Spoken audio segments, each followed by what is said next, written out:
Very happy to see you all here tonight for what promises to be a very exciting evening. Last year, the Cooper Union celebrated its 150th anniversary.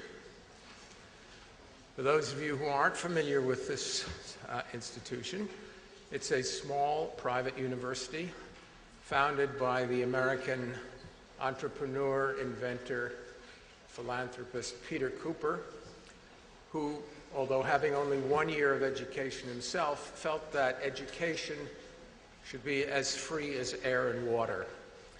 And so he devoted his entire fortune to building this institution to provide what he called an education second to none at no cost to every admitted student. For 150 years, every student in this program has had a full scholarship. We teach 3 subjects here: architecture, engineering, and fine art, with an emphasis on the union of these subjects. In addition to the school, Peter Cooper established this hall as a forum for free speech, for a chance to air any issues that were of importance to the public. And we have been very proud to maintain the tradition of this hall for 150 years. It was from this lectern that Abraham Lincoln made the speech, his famous "Right Makes Might" speech, that got him the presidency of the United States. And we've had 8 other American presidents, including Barack Obama, speak from this platform as well as heads of state and many very controversial figures as well. We've had, over the past year, we celebrated our anniversary with a series of events celebrating some of the most controversial people who've spoken here: the abolitionists, the women's suffrage campaigners, radical politicians of every sort, anarchists, atheists. I counted, in doing research for that series of events, 12 men and 8 women who had been described in the Post as the most dangerous man or the most dangerous woman in America. And we are proud that this is a place where voices of all sorts can be heard. Now, before I turn the panel over to representatives of the Pan American Center and the ACLU, I just have a couple of quick questions, a little survey, if you like, for the audience. How many of you came this evening with a pen or pencil? Could you raise your hands? Great. How many of you brought something to write on? Very good. How many of you have a cell phone? Okay, please turn them off now. And now I would like to invite to the stage Larry Seams of the Pan American Center and Jamil Jaffer of the ACLU.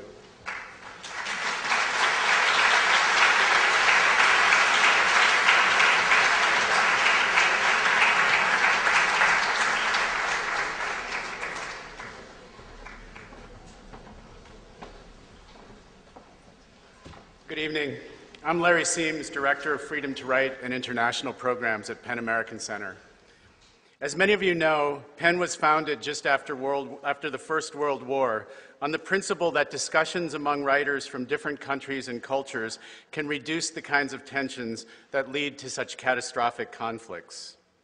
That we are all here tonight is largely because of our commitment to that principle, a commitment we share with the American Association of University Professors and the American Academy of Religion, our co-plaintiffs in the lawsuits challenging the exclusion of Tariq Ramadan from the United States, and of course with the ACLU, which so brilliantly argued our case.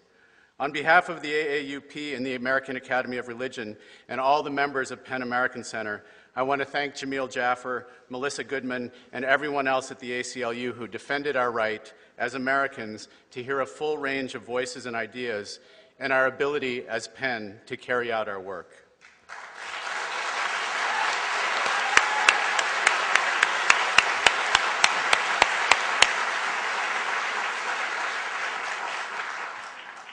20 years ago, next month, Larry McMurtry, who was then the president of Penn American Center, testified before Congress about the dangers of excluding those whose views our government disfavors from the United States.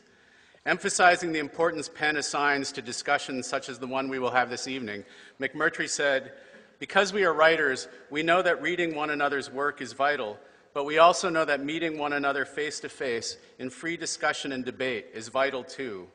As readers of foreign books, we respond strongly to the truths inherent in all serious literature. We try hard to remain sensitive to the social and cultural subtleties that are apt to be lost in translation. But when we meet, the dialogue that ensues both expands and clarifies the perceptions and experiences we have in common. With hope and goodwill, we begin to forge common perspectives. Such nourishing exchanges might have once been deemed the luxuries of intellect, cultural feasts, if you will. Today, in a world of truly international dependencies, these meetings are more than luxuries. They are moral imperatives." At the time, McMurtry was talking about the effects of the McCarran-Walter Act, which kept many of the world's leading writers out of the United States because of their allegedly communist or socialist views. Our lawsuit challenging the ban on Professor Ramadan was a response to a new wave of exclusions after 9/11, in which scores of prominent international writers and activists had their visas canceled and were barred from entering the U.S. We are extremely grateful to Secretary of State Hillary Clinton for reviewing Professor Ramadan's case and making it possible for all of us to be here this evening.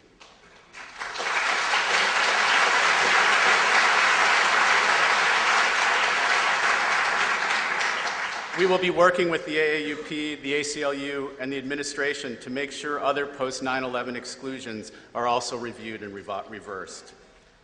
I do feel a little bit freer this evening. Tonight's topic is timely and serious, but this event is also a celebration. I'm going to turn this over to Jamil now, but before I do, I have to thank Cooper Union and our co-sponsors, the ACLU and the American Association of University Professors, and Slate for making tonight's program possible. Thanks to Jacob Weisberg and our outstanding panelists, and many, many thanks to all of you for your patience and for joining us this evening. Jamil?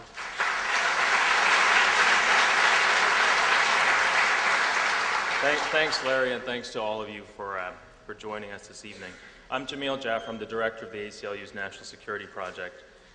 That Tariq Ramadan is in the United States at all is a testament to the advocacy and commitment of three different organizations: the American Academy of Religion, the American Association of University Professors, and Penn American Center.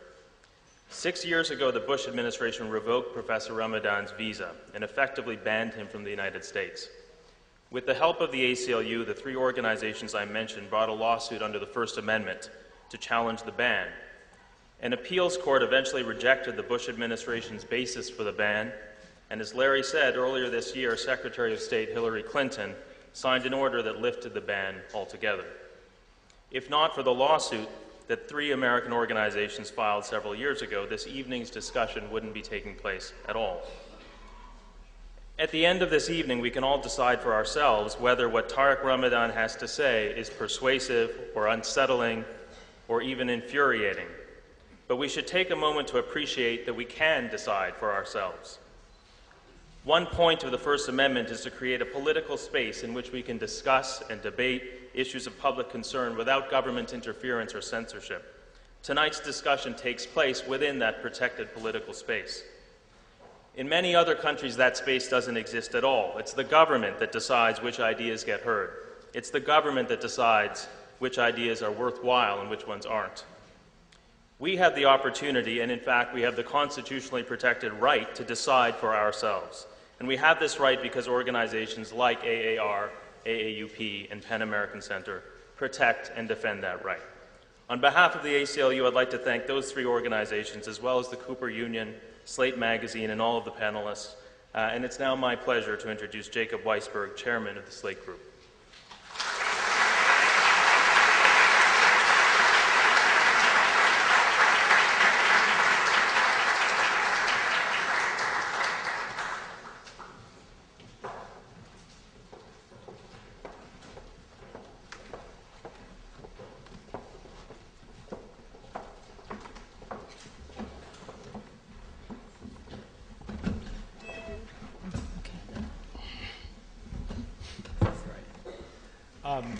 I want to thank Jalil for the introduction. I want to welcome everyone here tonight, and I want to thank Penn and the ACLU and the American Association of University Professors for doing the work that made tonight's event possible, both over the past several years in pressing the suit to allow Professor Ramadan to enter the country and in organizing the event tonight.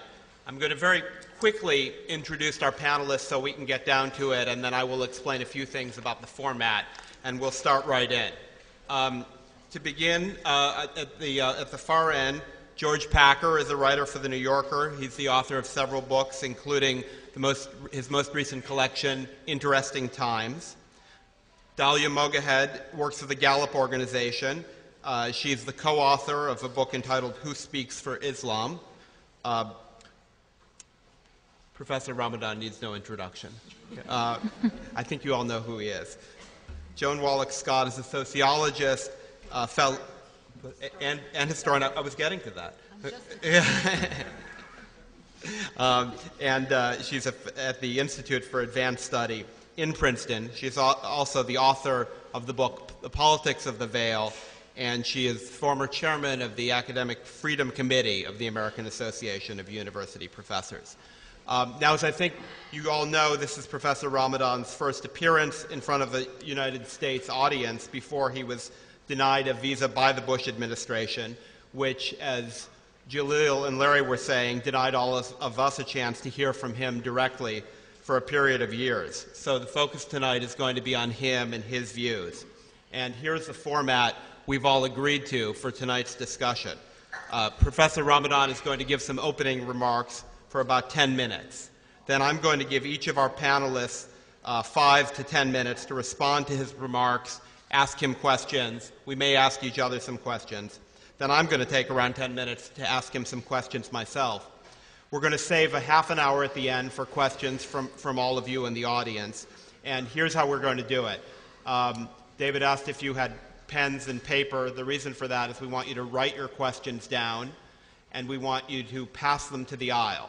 And the time to pass them to the aisle and give them to the people who will be collecting them is when George Packer, who's going to go last, finishes his 10 minutes, and when I'm starting my 10 minutes. So the questions will all be collected.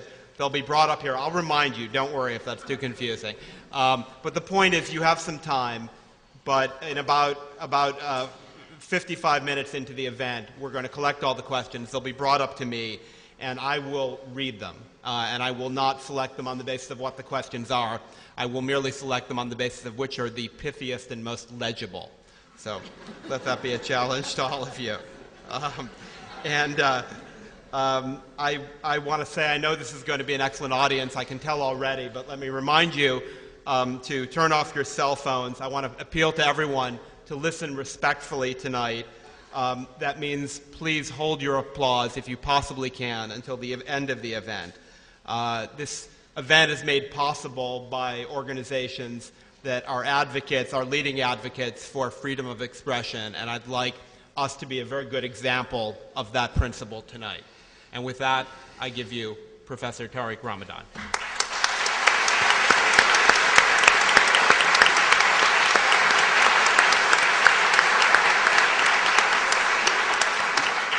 Thank you. Thank you so much for being here this evening. And I want to start. This is, I just arrived yesterday. This is the first time I'm talking after 6 years of being banned from this country. So let me start by thanking first the four organizations that were supporting me during this 6 years, and especially, of course, with ACLU, as Jamil and Melissa. They did a very great job, and I want to thank them. With AAR, of course, PEN and AAUP. From the very beginning, these organizations were supporting me, and they were in touch with me saying that what is happening in this country is wrong. It's wrong in the light of the American values and our common values and our common dignity. So this is something which is for me quite important, to thank them, but also to thank all the people who were in touch with me from the States and inviting me for video lecture, conference, saying we are not going to accept that. This is wrong and this is not the way forward.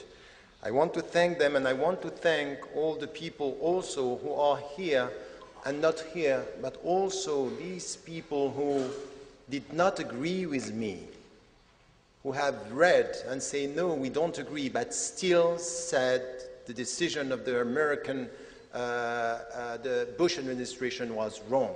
I want to thank them because for me, for now and for the future, these are the people showing the dignity of the country. We disagree, but you should come. You should be able to speak, and you should be able to say what you have to say. So thank you for this support, and thank you for being here. In the room here this evening, there are also people that I want just to mention. So many, but I don't have time. But there is with me Muna Ali, who is my assistant here, without whom it would have been impossible for me to do the work I have been doing. So thank you for your support from the very beginning. And our journey started 10 years ago when I came here in the States. Cynthia Reed, she's here, and she is my publisher. And once again, for your trust and your company during this last years, thank you so much for being here, you and your husband. And I just heard that one of my friends also who was supportive from the very beginning, Benjamin Barber, is here. So once again, thank you. And I have so many other people to thank, but let me come to the point of our discussion here this evening. It's mainly what we are talking about, it's mainly about secularism, Islam, and democracy, and it's our situation in the West. A few years ago, when I started to think about our presence in Europe and in the West, I stopped speaking about Muslims in Europe and Muslims in the West by saying we are European Muslims, we are Western Muslims, and it's completely different. The difference is that we are not here in a host country.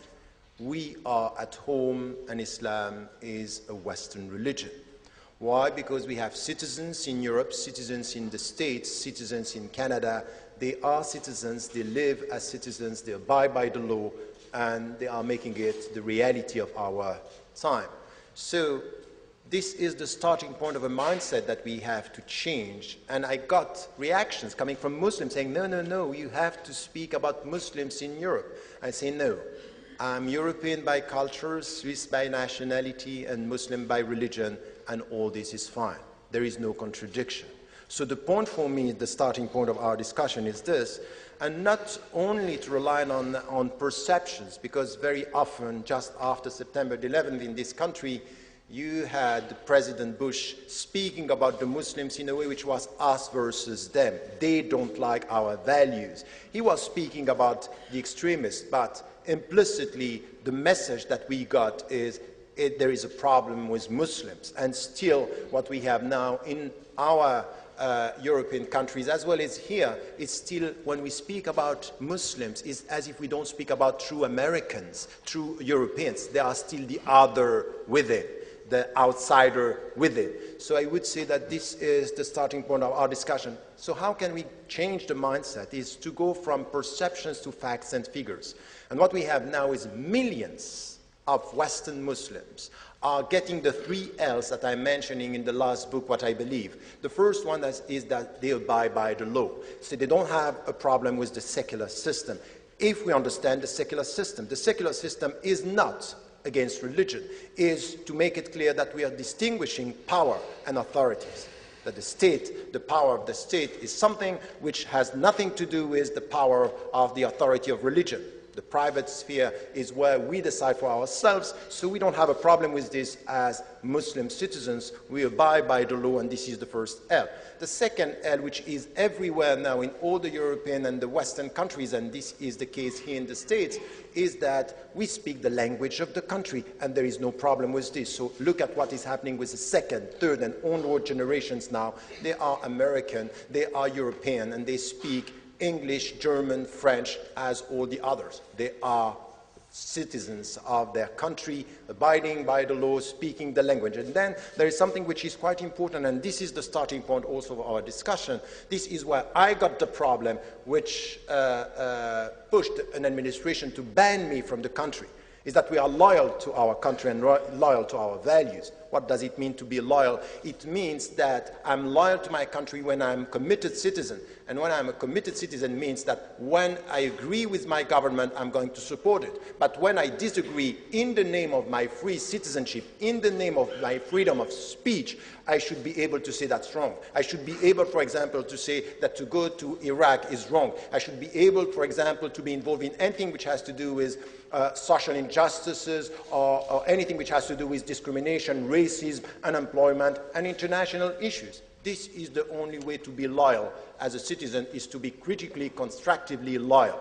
And the great majority, and it's huge, if you speak with all the governments around Europe and in the West, they will say, we don't have a problem with the great majority of the Muslim citizens. So they abide by the law, they are loyal, and they speak the language. So this is something which is quite important for us.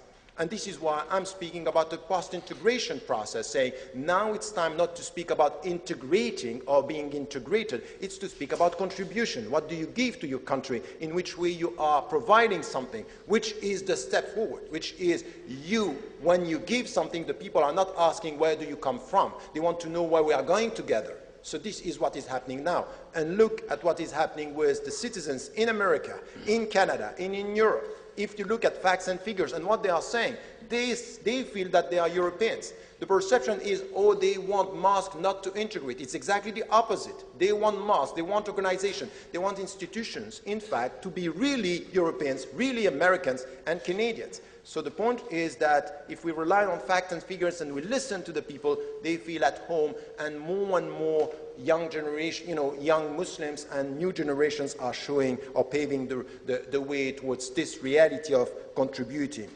And not only this is a reality, but if you also look at facts and figures, you will see that the driving force is very often women.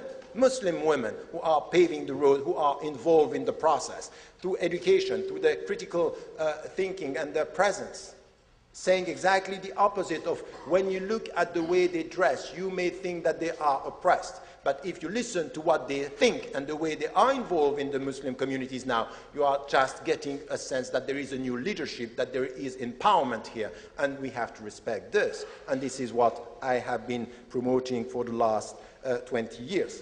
Let me add something which is quite important for all of us, that if you ask someone, what are you first? Are you first an American or are you first a Muslim? Let me start by saying it's a silly question. I don't want to answer a silly question. I have multiple identities. If you ask me about me when I'm going to vote, I'm a Swiss. If you ask me who I am when I'm dealing with my own death, I'm a Muslim, because this is where I'm putting the meaning of my life. If you are asking me what is my origin, I'm an Egyptian by origin. So I have multiple identities. And mind you, don't reduce yourself to a specific exclusive identity. You know what it means? That you are becoming a poor mind if you only think through an exclusive identity. We all have multiple identities, and the priority could change depending on the environment and what we are doing. So this is why when we get that sense, we need to have a sense of, a kind of confidence in our identities, but at the same time humility. Humility means that we should hear and we can learn from people around us, that we can take from others. So as a Western Muslim, I can take, and I am taking from the surrounding society. The fact that I was born and raised in Europe is something which is quite important. I took a lot from the European culture. I'm European by culture. And it's not a problem to be a Muslim and a European by culture. And it's not a problem to be an American by culture and a Muslim by religion. It's not a problem. And I'm adding and with humility, I'm taking from the people around me. But to take means to listen to. It's to have this positive attitude, which is people around me coming from different backgrounds and coming from different religions can add. And this is a very important question for the American society. It's a very important question for all the Western societies. Do you think that your Muslim citizens could add something, contribute something? Can you learn from them? I ask you the question. Not in the past by saying, oh, it was a great civilization. It was. Who you are now is something else. But you were good. You are great. And some Muslims are playing exactly the same game by speaking about the past. I think it's quite important here to speak about this multiple identity. Humility, it's important. Respect, it's important. And a sense of consistency. The most important danger, the deeper danger that we are facing, the threat for our societies, this is what I'm saying in Europe, and this is what I'm saying to America, is not the Muslim presence. It's because we are scared of this Muslim presence, is to betray our own principles. Is to be able to discriminate. Is to be able to legally discriminate by saying, oh, they want to colonize our countries. They are not ready to be Americans or Europeans. They are colonizing. So we come with a very restrictive understanding of our common law. The secular system was to integrate diversity, not to exclude. It's not us versus them. It's us together in the name of the common law. So let us be consistent, humble in the way we look at things, and also full of respect. So with this, and let me just conclude with this is the vision for me for the future, is to be able to say, let us look at facts and figures, the dimension of contribution, and also these multiple identities based on a very deep understanding of what humility means, respect and consistency. But still, we should not be naive. There are challenges ahead. And the first one for all the Muslims, and I have been saying this, and this is why I'm also having some problems within the Muslim communities, is that we have to come back to our texts. We have to come back to our sources and to come with a critical thinking by saying what we are repeating for decades may be wrong. We may have to reassess our understanding in the light of the new environment.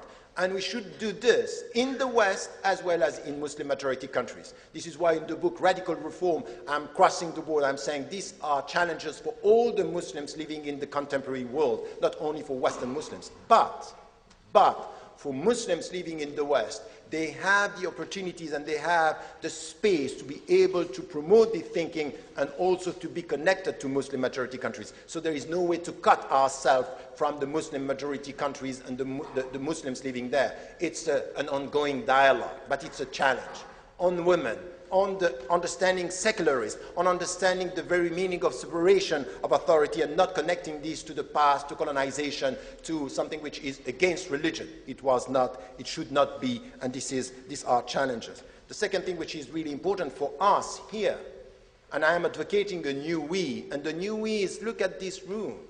Muslims, non-Muslims, atheists, Jews, Christians, we are all together. We have a common future. So the point is for all of us to say, okay, how are we going to build this sense of belonging to the common future? It's also to be able to learn about the people who are living. And there is a lack of knowledge. Not only a lack of knowledge of Islam, I'm sorry, a lack of knowledge for Christians about Christianity, for Jews about Judaism, for secular people about secularity. There is a lack of knowledge about memory. Because we are scared of the present, we are reducing the past. You can listen to things that are said about Europe. For example, the past of Europe is as if Islam was not there.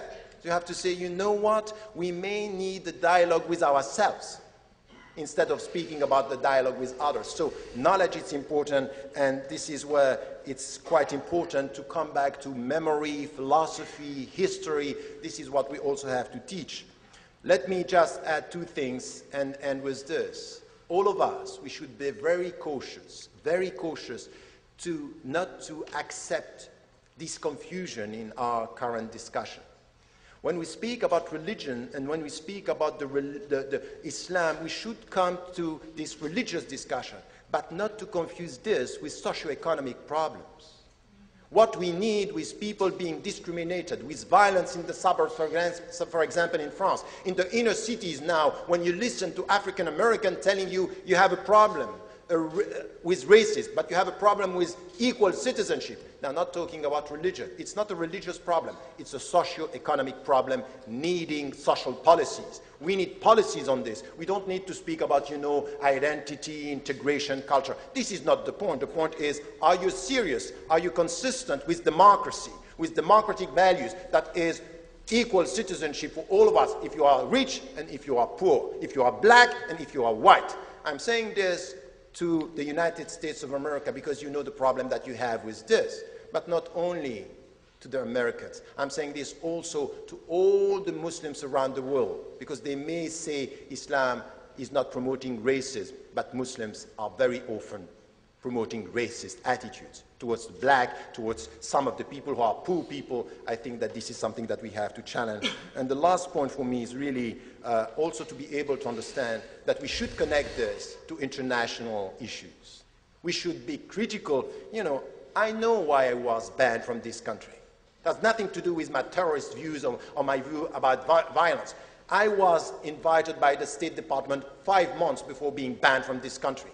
And I said it. I am condemning violent extremism, and I have nothing to do with this. But I'm not going to keep quiet when I think that the American policy is wrong, when going to Iraq was wrong and was illegal. That not to support the right of Palestinians, in my view, is wrong, and I want something which is a more balanced policy coming from the United States of America. I'm still waiting for this, but I think that this is my right. This is where I am a true citizen. This is the dignity when I am asked, I'm free to speak about this. You know, yesterday when I arrived, I entered and it was good. After 1 hour, it was good. This is the first step. But between my entrance and just before coming outside, I was asked, what are you going to speak about? What are the topics? I said, that's fine. The first step is to enter. The second step, no questions, please. No questions. Not about that. Let me speak the way I want. I am used, or I was used, and I was coming to, you know, some of the Muslim majority countries to be asked about what are you going to say. But this is not a democratic. We're not democratic society. They are not democratic society. In a democratic society, we should be able to also understand that if we want to live together, we should be able, in the United States of America as well as in Europe, to speak about international issues, about what is going on in the Muslim majority countries. You cannot disconnect this from that. If we want to live together, this is the only way with all these challenges to get what is missing today. 2 things. Trusting each other. I disagree with you, but I'm ready to listen. You are critical, but I'm ready to be challenged. And this is the sense of humility. And the second thing is the sense of belonging. I'm a European, you are Americans, this is your country. Let us, with this new we, come to a critical discussion. We disagree, but our future is common. Or we may disagree, but our future is common. And this is where we should come together. Thank you.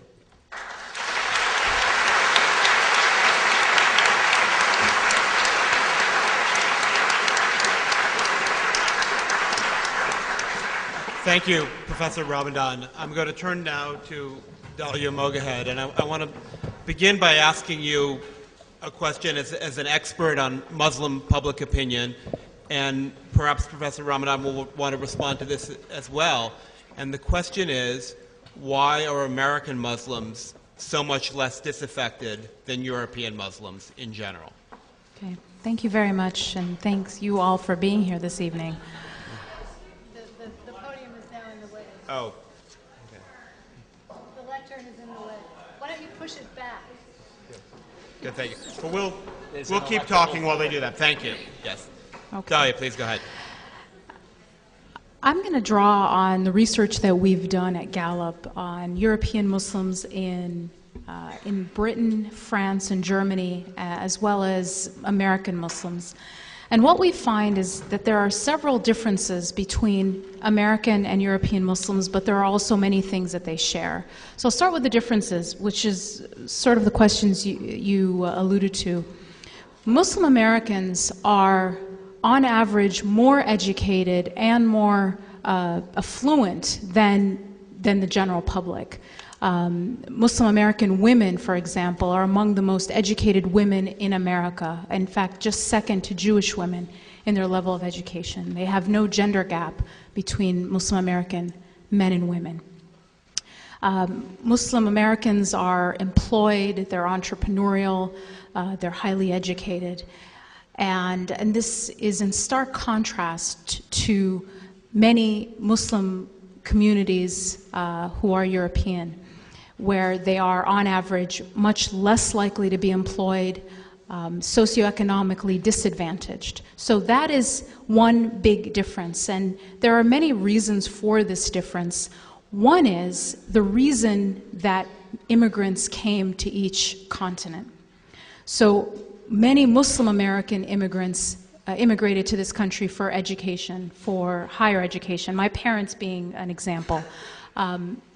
Just as a huge generalization, but many of European Muslim immigrants came to their countries as laborers. So we're dipping into a different set of communities within each country. The other distinction or unique aspect of Muslim American communities is that the largest group within our community are African Americans. So they're not immigrants. 35% of the Muslim American community is African American, and they do make up the largest single racial group. So those are some of the differences in terms of socioeconomically.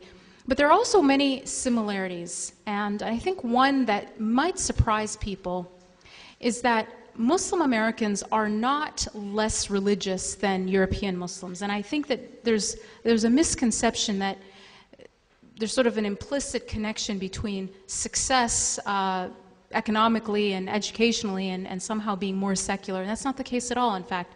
Muslim Americans are, in fact, slightly more religious, or a larger percentage of Muslim Americans say religion is an important part of their daily life than do European Muslims. But on the question of identity, because I think that's a really important question, Professor Ramadan touched on it, we ask a question around identity, and we ask people to tell us how strong they identify with their faith, and then we ask them how strong they identify with their country, how strong they identify with their ethnicity, and we ask each identity separately, so that you're not choosing between identities, but you're simply scaling each one. And what we found is that Muslims in Europe, as well as Muslims in the United States, are as likely as the general public to identify strongly with their nation.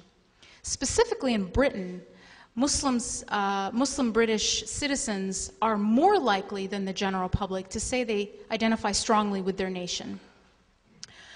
Where they are very different from the general public, especially in Europe, is on their identity with their faith. Muslims identify much stronger with their faith than does the general public with theirs. And so there is this confusion that these two identities are competing, when in fact, when you look at how they relate to one another, they are not inversely proportional, meaning having a stronger religious identity does not correlate with a weaker national identity. They are actually, they have no relationship in that way. They are complementary identities. Some of the other things we found specific to citizenship is that European Muslims, like American Muslims, have a great deal of confidence in their national institutions. So institutions like the judicial system, the honesty of elections, the national government, at least as likely, and in many cases much more likely, as are many immigrants, more likely than the general public to express confidence in these democratic institutions. But where there are similar challenges, even though Muslim Americans tend to be more educated, more affluent, etc., largely successful socioeconomically, they do share one basic challenge with European Muslims, and that is that significant minorities in both societies, significant minorities of the general public doubt Muslim citizen loyalty. So around 44% will say that they don't believe Muslims living in their country are loyal to the country. So there is this issue of a doubt, an ongoing issue with Muslim Europeans or Western Muslims in general having to prove their loyalty or being seen as having dual loyalties, which is not borne out in the research. And finally, I'll just end with our research on sympathy for violence, because I think that underlying all of these discussions, whenever we're talking about secularism, democracy, integration, underlying all of these discussions is always this security concern. And I think it's important to understand the research. We found that, first of all, Muslims in general are no more likely, in many cases less likely, than the American public and European publics to express sympathy with violence targeted at civilians. So that's just one basic fact. The other thing we found is that among the minority who do express sympathy for violence against civilians, terrorism, that minority group is no more likely than the general public, or no more likely than the mainstream Muslim community, to be religious. And in fact, when they are asked to justify their position on violence, they do not use religious justifications. They use political, socio, or geopolitical justifications for that position. And I can answer many questions about why do terrorists use religious rhetoric in their recruiting, but what we do find in our research is among the general public, those aren't the justifications used for the sympathy for these acts of violence. Thank you. Well, I'll turn to Joan Scott then. Joan, Orthodox Islam has to be one of the most powerful forces for the oppression of women in the world today. They are, you can dispute this, but they are, you know, what's that? Not Catholicism? Well, it's directional, all right, but there are, women are in many places forced or pressured to wear burqas, veils. They can't drive in Saudi Arabia. They can't be in the clergy. The list goes on and on. My question to you is whether you're satisfied with Professor Ramadan's views on the role of women in Islamic society. Okay, well, we haven't heard them all exposed tonight, but I think for a feminist, and I certainly consider myself a feminist, the question of gender equality is not a straightforward and obvious one in these discussions. In fact, I would say that gender equality has been used as a kind of veil for the social and economic inequalities that Muslims experience, certainly in Western European societies. So that, for example, in a country like France, there's a great deal of discussion of gender inequality and much less discussion of social and economic equality, which has led, for example, to unemployment rates among Muslims being at the same level of education and age and so on, being 2.5 times as great as unemployment levels among French nationals, without any change for the last 15 years. A steady, constant inequality, sense of discrimination. If you go to the discussions that were had during the riots in 2005, the number of kids who would say, I have all the qualifications for this particular job, I sent in an application with my name on it, and that was the end of the possibility for the job. There have actually been groups that have done tests of discrimination in which they send in exactly the same CV, one with a Muslim name on it and one with a French name on it, and the French gets the job and the Muslim doesn't get the job. So there is a huge, in these countries of Western Europe, I think the distinction, the class distinctions between American Muslims and European Muslims are really important to take into account. In a country like France as well, the history of colonialism marks Muslims as an inferior, colonized peoples who are to be civilized. The French notion was that there was a civilizing mission that they were carrying on as the part of their imperial adventure, and that stays attached in some ways to North African, West African, and Muslim populations. So I think the issue of gender equality has been used as a distraction in many cases. The question of the status of women in Islam has been used as a distraction, so it's not as necessary to talk about these social and economic issues. It also diverts attention from the continuing social and economic, the continuing gender inequalities within the Western countries, so that in France, although there's a law that requires equal numbers of women on all ballots in elections, 16% of the parliament are women. In the United States, 18% of the Congress are women. And we could go into salary differentials and all the rest of it. That all gets put aside or neglected in the contrast between the equality that we supposedly experience and the equality that they don't have. In fact, I've been fascinated by the way in which Western politicians, men for the most part, who have spent most of their careers trying to interfere with the reproductive rights of women, with access of women to politics, with the rights of women in job markets and other kinds of. These guys have suddenly become champions of Muslim women's equality, and equality defined as, very vaguely defined, as equality. But if you ask what exactly is meant by equality, well, it's not wearing a headscarf. It's not wearing a burqa.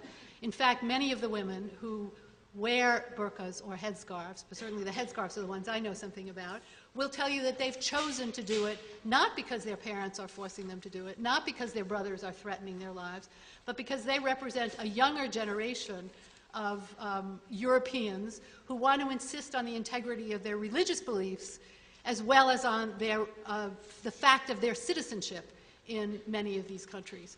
So the notion of a kind of forced, the notion that there's one meaning for the veil and that it is the oppression of women is again something that is not borne out by the facts and the testimony of many of these women. Just to get this straight, the answer to the question is, are you concerned about the oppression of Muslim women and the way Professor Ramadan deals with that problem? The answer is women in the West are oppressed too.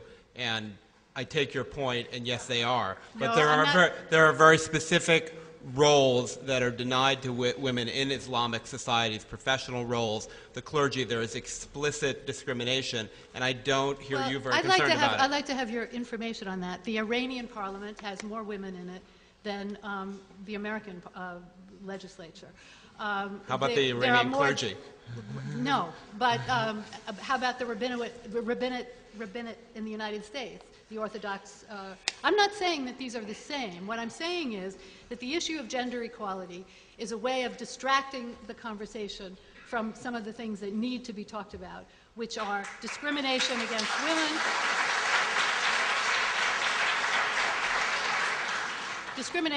women, in the West, and discrimination against Muslims in many of these Western countries. Okay, but I still have a question. I do have a question that I'm going to get to, because in my own sort of secular feminist thinking about these things, obviously questions come up that are disturbing, but they have to, it seems to me the questions have to be asked within the context of a nuanced appreciation of the way in which the issue of gender equality is being instrumentalized for political reasons that have very little to do, in the end, with feminists' goals on either side of the question. So the famous issue that Professor Ramadan is always accused by President Sarkozy of France and many other people as well of ducking on is the question of the stoning of adulterous women.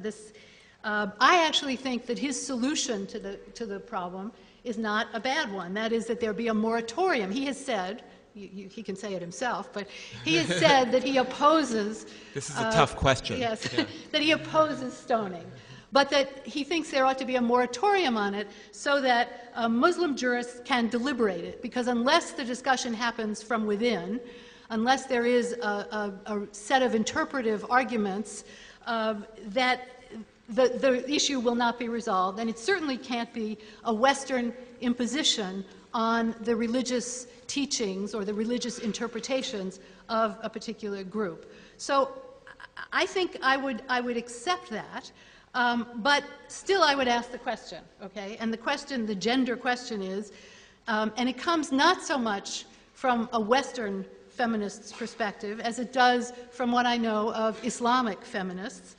And my question is, exactly what role would women have in these conversations about the ending of stoning? How would their voices be represented? What sort of role would they play in the interpretive debates that need to be had around a question as difficult as that? And I have many other things to say, but I'll stop there. Professor Brown. Yes. Let me just go straight to your question, because there are many other things that I wanted to comment. But on this question, and this is, once again, I was having an interview this afternoon, and once again, the same story came. And this happened, in fact, in 2003, and for the last now 10, 12 years, I've been advocating the fact that what we need in the Muslim majority countries is really a moratorium. So what did I mean, and what do I mean now, and in which way we have to involve women in the whole process? Once again, you cannot sit here by condemning. And first, stoning in Islam, in the mainstream and the classical, it has nothing to do with women. It has to do with men and women. Mm-hmm. So it's not something which is only about women being involved. It's men and women. My position is not only on this. It's on hudud, it's the penal code, it's on death penalty, stoning, and corporal punishment. Saying we have to stop now and to open a debate within the Muslim majority country with the scholars. Why? Because you are dealing with people who believe that there are texts coming from God. So by condemning, you are not going to change anything, and many are condemning. If you were talking about Sarkozy, now he's telling us that Saudi Arabia is a moderate country. That's fine. Who had a double talk? Right. The point for me is really to be consistent. If we want things to evolve, it's exactly this. It's from within. So to ask 3 questions, what do the texts say? What are the conditions? In which context we can implement this? And let this to be open. But don't accept things that are happening now that are implemented against poor people and women, not against the rich people, and we are all silent.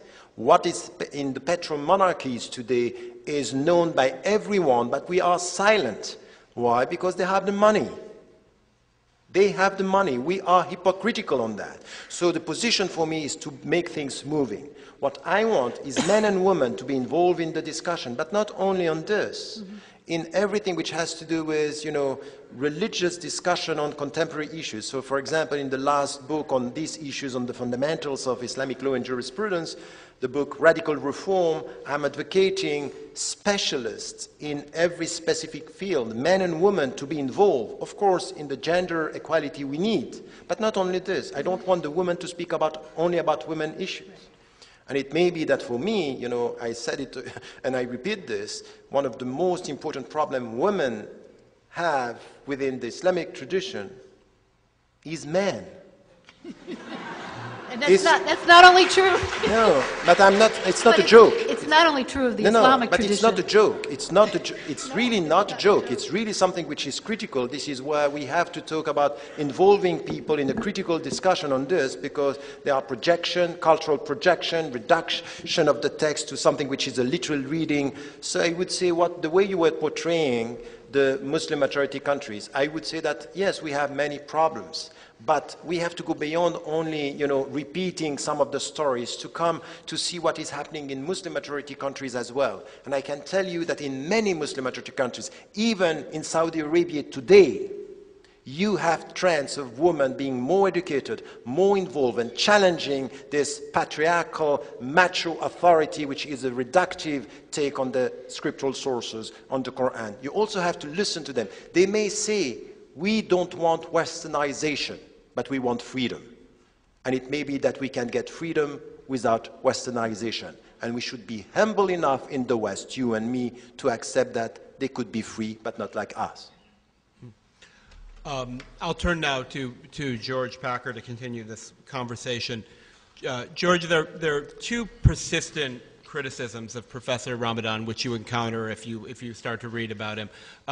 One is, and I'm merely summarizing here. I'm not taking this position myself. So I'm serious. But one is that he engages in a kind of doublespeak, that he says very different things in front of an audience like this in the West, as opposed to what he would say in front of an Islamic audience in France or in a Muslim country.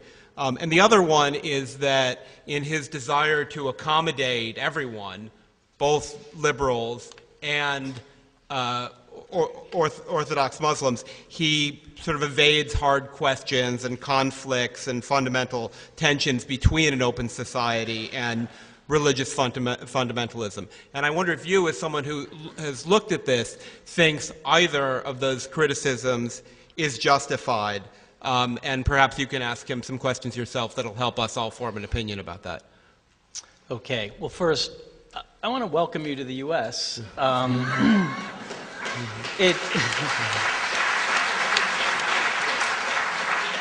It took 6 years too long. I wrote at the time that it was a disgrace for you to be banned from this country. It made the United States look illiberal and afraid and closed, and I feel that today our country can say we are not as afraid as we might have seemed. So I'm glad you're here.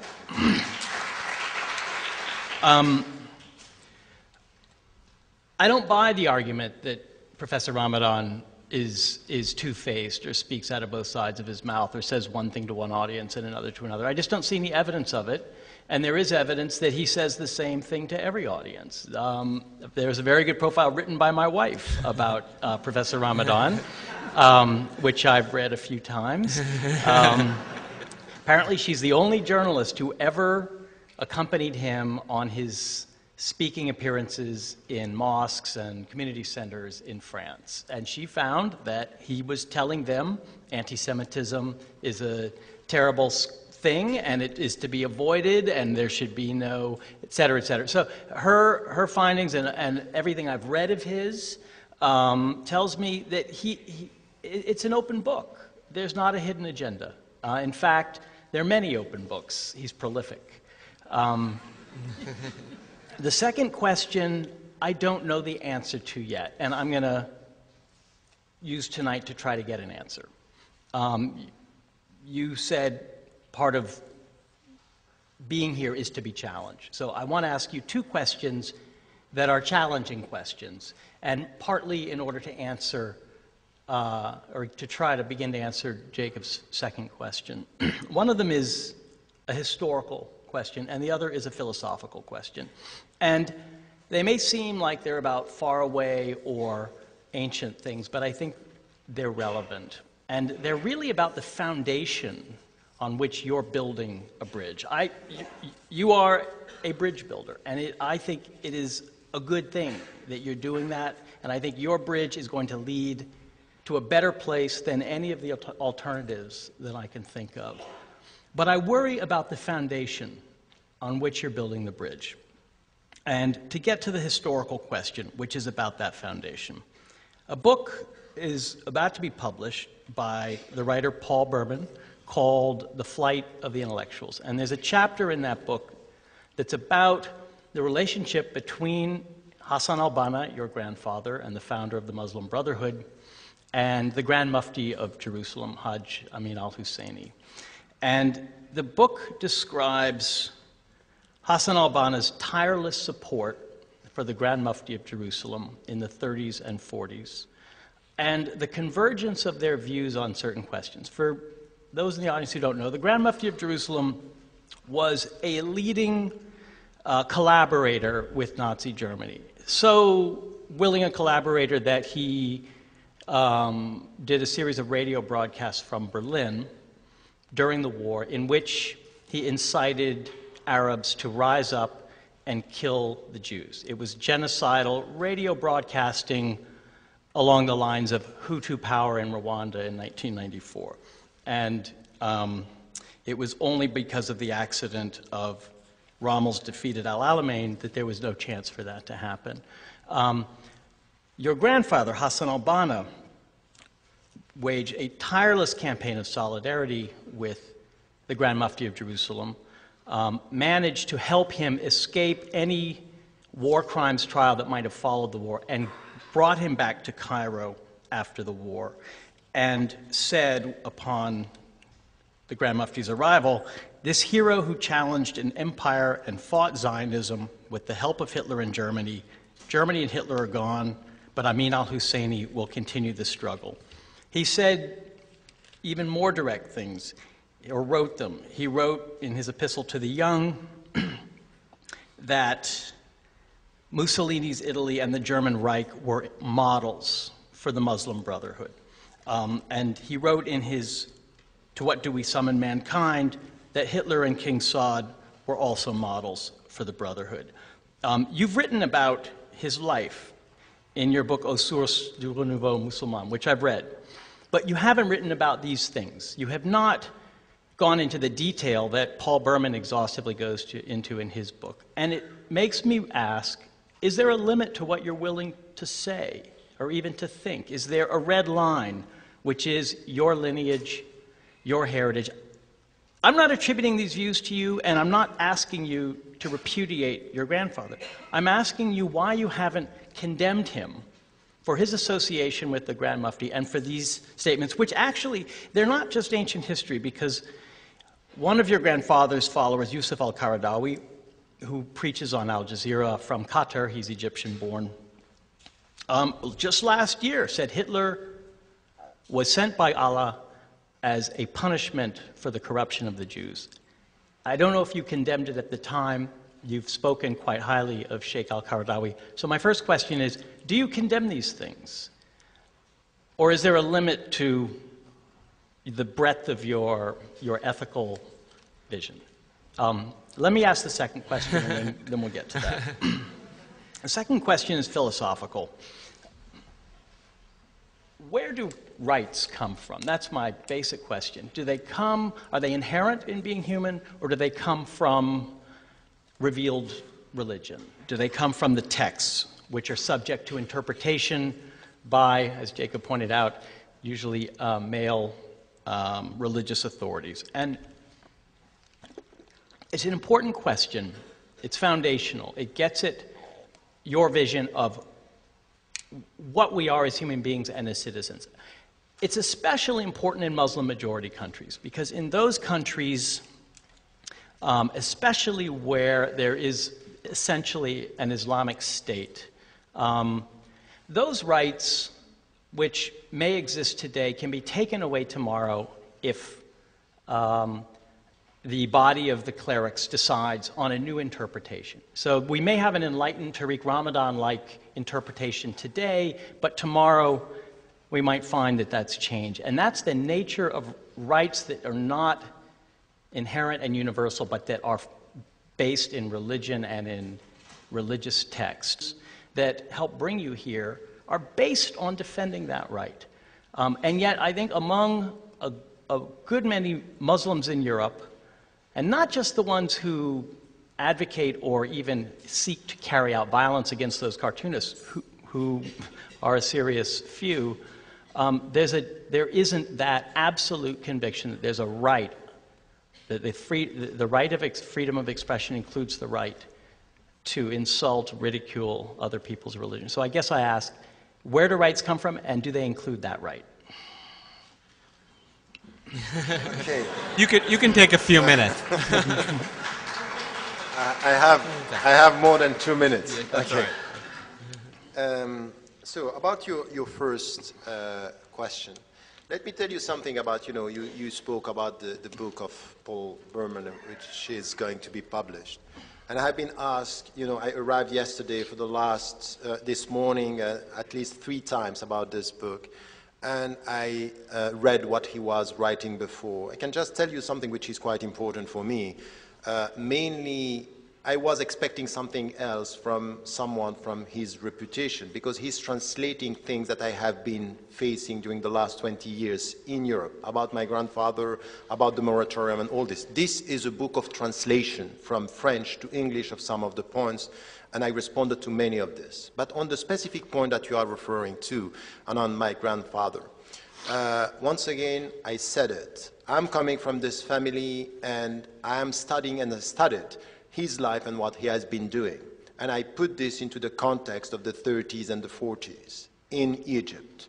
Many things that he was saying, for example, resisting the British colonization, educating the people, spreading, the message of Islam as something which was a resisting force. This is something that I respect. Now there are other things, and the organization, the hierarchy, these are things that I have been critical, and I said it. Now on this very specific point, if you can find me a true quotation, because this is what is in the book I wrote, that what Hassan al-Banna said about the Nazi and the fascist is this is the distortion of the European nationalism. And I quote this sentence in the book. His support to the Mufti is something which is supporting the Mufti against what was happening in Palestine, which is the silent colonization, and especially the Stern and Irgun groups, which were terrorist groups. This is against them that he was speaking that way. So we should also contextualize this. Now, anything which has to do from anyone, from my grandfather or anyone, supporting the Nazi or supporting the killing of Jews because they are Jews on anti-Semitism, I'm condemning it. So there is no limit from whoever is saying this. But I don't want wrong quotation and things that are not put in this very specific context saying, I'm supporting the Mufti in the name of Islam against anything which has to do with colonization and the creation of, he was against the creation of Israel. This is quite clear. In that time, in this specific context, we also have to listen to some of what he was saying, some of the quotation that he was. Well, one of the quotes I read was from a book called Nazi Propaganda in the Arab World, which was published last year by Jeffrey Herp, which uses files from the American Embassy in Cairo, which were transcribing both the Mufti's radio broadcast from Berlin and Al-Banna's speech in Cairo when the Mufti came to Cairo after the war. So these are from scholarly but works. the point is, there is no discussion about the fact that he supported him as a force against, the creation of Israel. There is no discussion about this. But don't you think, even to support him for that reason, after he's just spent 5 years giving aid and comfort and genocidal radio broadcasts from Berlin taints the Muslim Brotherhood, to say the least, from its beginning? The point is that the support in this specific period of time that we had even in Europe by people supporting, because they were, even in France we have this, to condemn this support and to say any kind of support towards the Nazi was wrong. I have no difficulty of saying this was wrong and not acceptable. But now what I'm telling you is that quotation coming from Hassan al-Banna, supporting the Nazi or supporting anti-Semitism, the way you describe this, I'm challenging this because I didn't find this quotation the way they were put. Now, if this is the case, and you can come with the true quotation, not what, many things were said about Hassan al-Banna that if you come back to the text, you find exactly other quotation and things that are not exactly the opposite. I came with the quotation when he's saying the fascist system is a distortion of nationalism, and this is not the way we should go. So on this point, to be clear, that I'm basing my position here on quotation, and if this is the case, if you can find it, I will condemn this. Now, the support of the Mufti in this specific situation, we have to contextualize, but the support of anything which has to do with supporting the Nazi system is something that I won't accept and I won't defend. I guess one of Berman's points is that in your Source du Renouveau Musulman, you mention Al-Banna's relationship with the Mufti, but you say nothing about the Mufti's years in Nazi Germany during the war, and it seems as if you're whitewashing that very important part of the Mufti's thought and action in order to let your grandfather off the hook, as it were. No, I don't think that this is right. I'm talking about the position of my grandfather towards Israel. And there are three things that I'm not hiding. He was against the creation of Israel at that time, and this was the position of all the Arabs. This is one. Second, he was using all the allies that he can get, but he never supported the fascist systems, never. This is what I'm saying, and this is true, and this is based on what he wrote, because there are 2,000 articles that were not published, that we have. He never supported the Nazi or the fascist system. This is not true. This is the second thing that I'm saying. And the third thing that I'm saying is that this also has to be contextualized. So it's not a book on the relationship with the Mufti and what the Mufti was doing. Now, if for you this shows that he's supporting the Nazi system, I think it's not enough. He was supporting the resistance towards what was the project of the creation of Israel. I don't like contextualizing a long-term alliance with a leading Nazi propagandist and collaborator. To me, there's nothing to contextualize.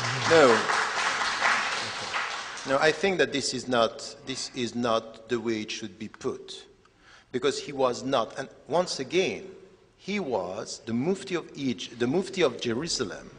He decided his own strategy.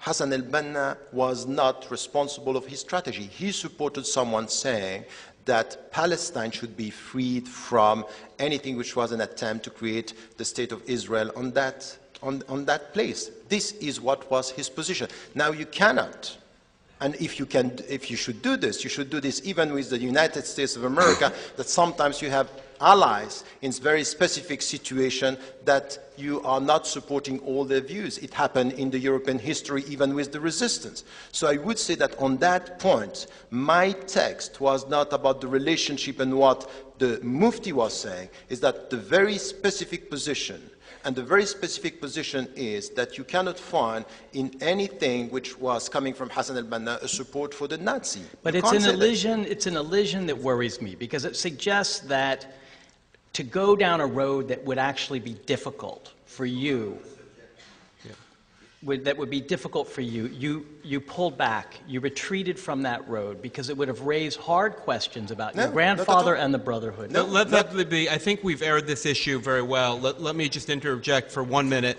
to say we want to give time for the audience to ask questions as well. Now is a good moment to take a brief pause. If you have questions written down, there will be some people circulating to collect them, pass them to the end of the aisle and then towards the front. And we'll keep the conversation while everyone does that quietly, I hope. Yes. Can I just ask George a question? What's that? Can I just ask George a question? Sure. George, your second question, which we didn't get to. I hope we will, yeah. Yeah, we'll come back but when to you it. say, where do rights come from, and you juxtapose revealed religious texts which have to be interpreted, or rights inherent in humans, what do you mean? I mean, it seems to me the notion of rights, historically, that notion of inherent rights comes from the Enlightenment. You're treating it in some ways as a revealed truth as well, when in fact it's a historically produced, it's humanly produced, historically produced, and equally open to interpretation. I mean, the Supreme Court, just to take one example, takes the Constitution, which lists what our rights supposedly are, and reinterprets it all the time. Well, so I think that I will answer that, but I'd first like to hear Professor Ramadan's answer to the philosophical question. Maybe I can frame the question in a slightly different way while we're collecting the questions. Professor Ramadan, I should say, welcome to America as well. And I'm sorry I neglected to say that at the beginning. I think all of us in this room, I'm sure, support the idea of a bridge between liberalism and Orthodox Islam. And my question is that kind of bridge possible, and how serious are you about providing it? And I think George's second question goes to that point. And I guess I would frame it a little differently in terms of religious tradition and liberalism. In all of the world's traditions, religious traditions, there are parts that don't reflect contemporary social practice. I mean, you can read Deuteronomy. It's true in Judaism and Christianity, in probably every faith, but in almost every faith there have been voices through history who have tried to accommodate the religion to contemporary social practice. And in fact, the way that religious thinkers have often done this has been by reinterpreting religious texts and saying that, in fact, correctly interpreted, that text does not require the stoning of women or permit polygamy or demand religious courts or so on and so on. And I guess my philosophical question for you is, where are you in the continuum between, on the one hand, the way you're sometimes described as a Muslim Martin Luther, who is an active participant in that reinterpretation, and on the other hand, the Muslim Jerry Falwell, who takes a literal position on text and says, yes, we have to accommodate our societies, but the law is the law, and the Quran says what it says?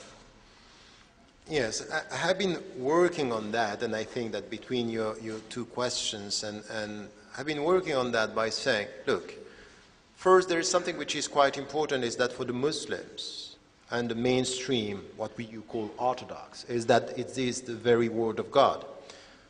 But the point is that this is where the discussion starts, that it was revealed over 23 years, and it should be, and it is, open to interpretations. And what I'm saying is not new. It's something which is as old as the Islamic legal tradition, by saying it has to be contextualized. Of course, we have fundamentals. They're not going to change the way we pray, the way, what we call the ibadat, everything which has to do with worship, and the fundamentals.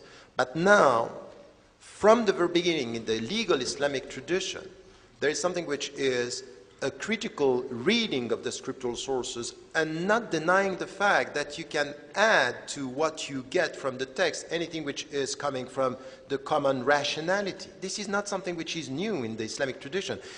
Quite the opposite. If you listen to Alain de Libera, the French philosopher who is a specialist of the Middle Age, he is saying that this separation of authority between something which is coming from a revelation and something coming from rationality, in fact, the Christianity got this from the Islamic legal tradition, plus the Jewish legal tradition. This is not something which is alien to the Islamic tradition, that we are having both. So there is no way for me to tell you what is produced by common human rationality is against the text, or saying that what is coming from the text is not subject to interpretation. So it's an ongoing process between this and that. Does it mean that there are principles that are beyond, history? Yes. What I said, the fundamentals for a believer is, what we have when it comes to the creeds, when it comes to the practice. But when it comes to implementing, what I'm saying, for example, in the discussion that we had on the moratorium, some of the texts are clear-cut. For some of the scholars, there is no discussion. This has to be implemented. The point is that we need to understand that there are conditions and the context. So in the light of the context, I'm coming with a reinterpretation of the text by saying, if you implement the text literally, you are going to betray the very end, the objective of the text. All this is coming from what? It's coming from rationality, a critical reading. And this is, once again, something which is part of the Islamic tradition. So when you are telling me that there are things that are, universality, it's coming from our common rationality, I would say, yes. But it doesn't mean that because it's coming also for me from revelation, it's going to contradict something which is coming from our common rationality. I would say the opposite. In my next book, which is called The Quest for Meaning, Developing a Philosophy of Pluralism, I'm talking about faith and reason by saying that these are not contradictory dimensions when it comes to this. So I would say that when it comes to the legal tradition, we have to, the question will be about the limits.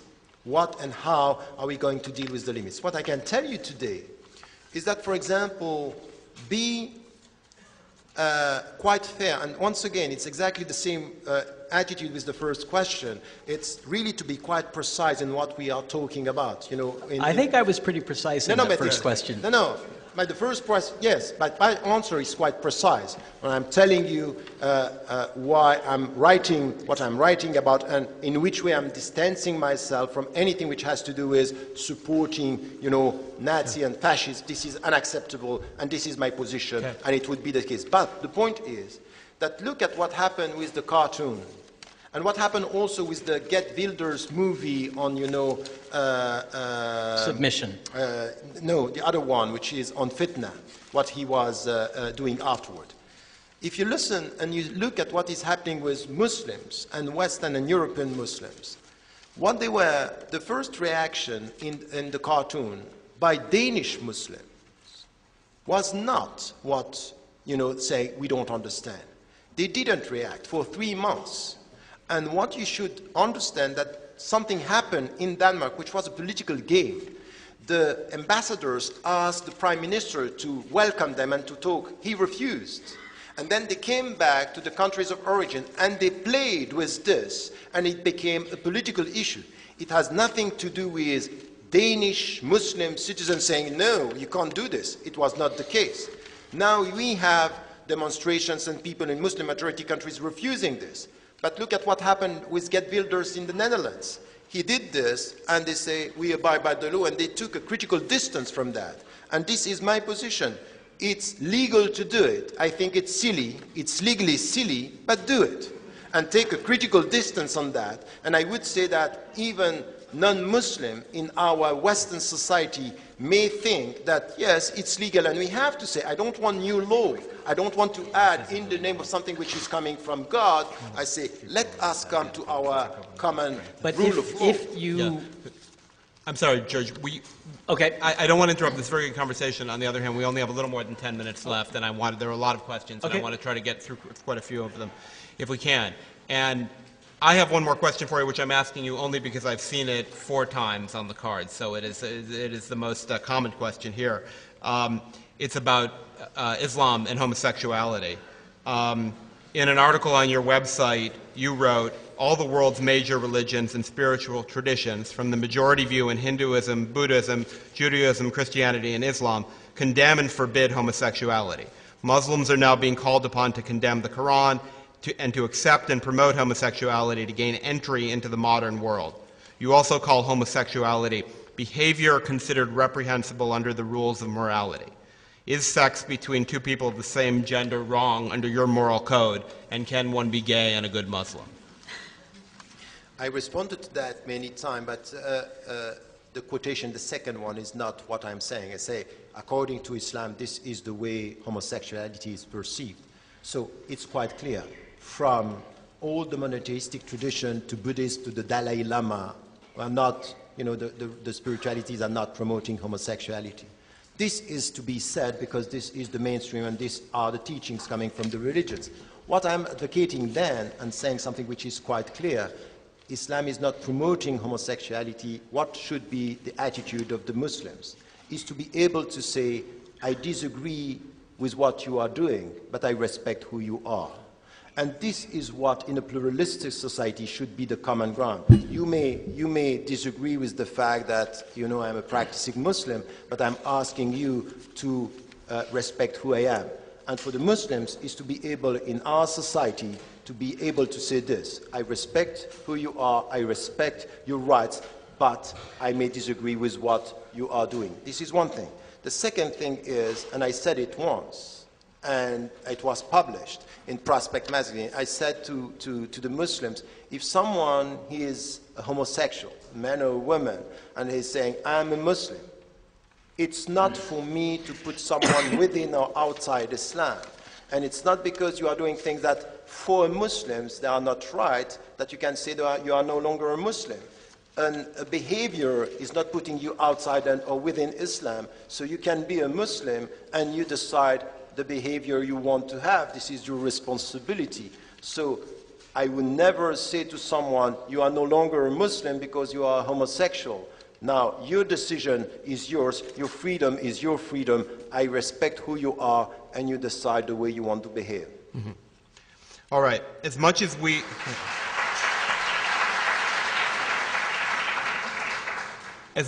in the West are appalled by the treatment of Muslim women, Muslims are equally offended by our depiction of women in music videos and such. How do we get past these differences? Look, let us be serious about this. It's a very important discussion, because if you go to Muslim majority countries and even with within Muslim communities, the perception is that there is a lack of morality in the West, and there is an alienation of women in all this, fashion and music and all that. We have this. You cannot deny that this is there. On the other side, you go to you speak with your fellow Western citizens, and they have the perception that within the Muslim community it's all about alienation, submission, and oppression.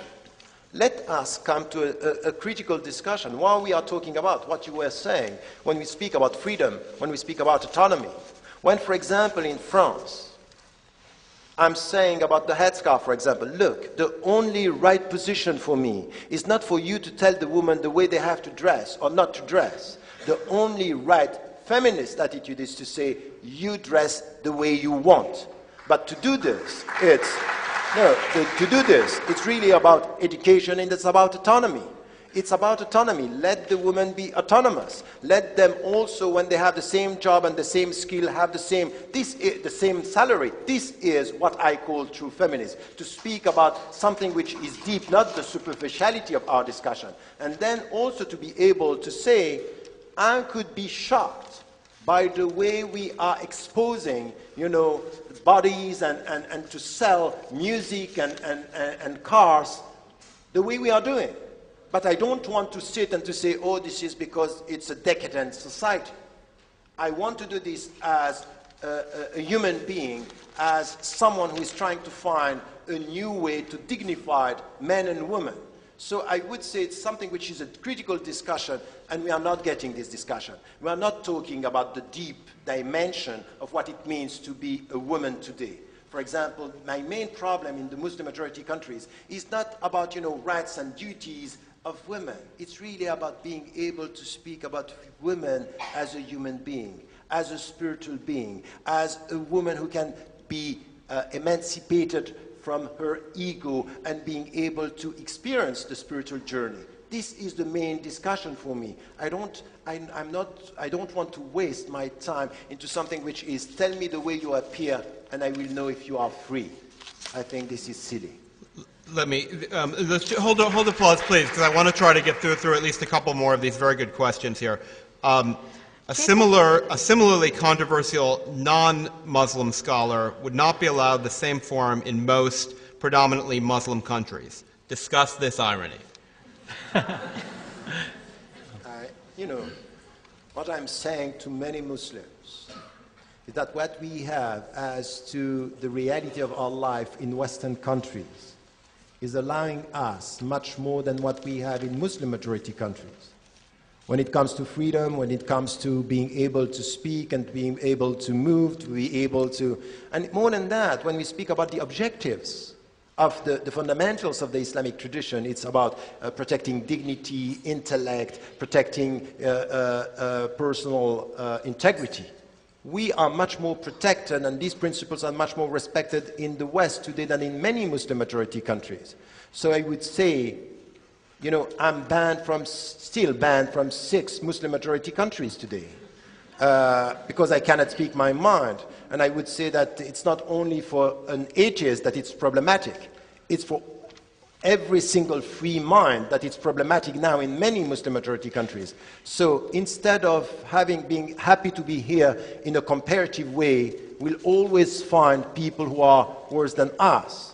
Let us be consistent. Let us from here, as Europeans or as Westerners, as people who are consistent with their values, ask our governments to be consistent with promoting democracy, which doesn't mean to go in Iraq to impose a model and to kill innocent people, but also to be able to speak to petromonarchies, to speak to people who have money, and to say, you should open up towards democracy in your country because this is the way forward. And I would say, I would support this.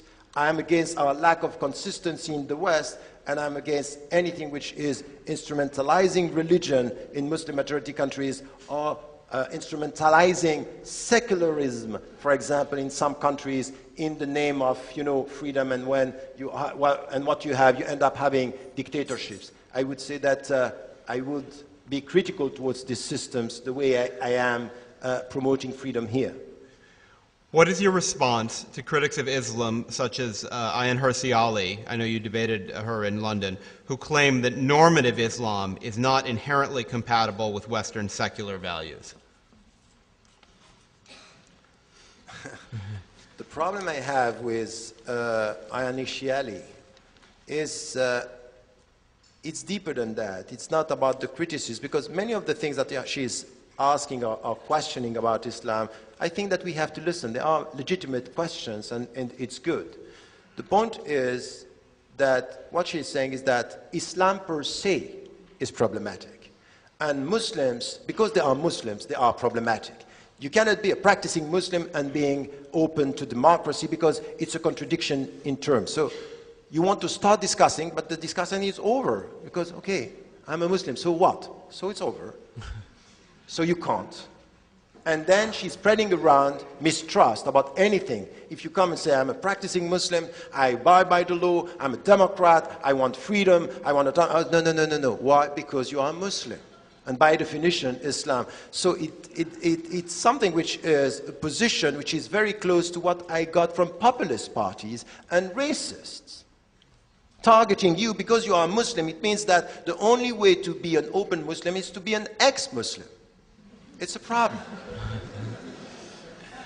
I have one more announcement, which is that there are books for sale in the lobby, and if you want to get your book signed, Professor Ramadan has written a lot of books. We've all written books. He's written more than all of us combined. But if you want to get them signed, you can buy your book outside and bring it up here. I'm afraid we're out of time. I know we had a lot more questions, but I really want to thank our panelists and Professor Ramadan for participating today.